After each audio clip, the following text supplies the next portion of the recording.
Hello বন্ধুরা, তোমরা সবাই কেমন আছো? আশা করছি ভালো আছো। তো আবারও একটা ভিডিও নিয়ে তোমাদের সামনে চলে এলাম।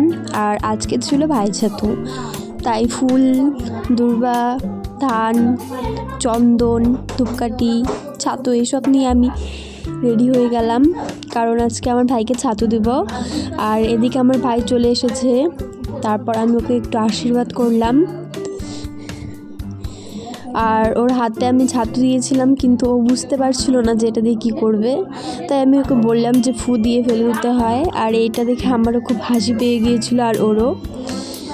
আর এরপর আমি ওকে একটু চন্দনের ফোঁটা দিলাম, তারপরে আবার একটু ধূপকাঠি দেখিয়ে দিলাম। আর আজকে তো ভাইঝাতু, তাই মুড়ি চিড়ে এইসব খেতে হয়। ছাতু আমি দিলাম, মুড়ি চিড়ে, দই, ছাতু, মিষ্টি, মোয়া। আর আজকের ভিডিও এখানে শেষ। নেক্সট ভিডিওতে দেখাবো। টাটা।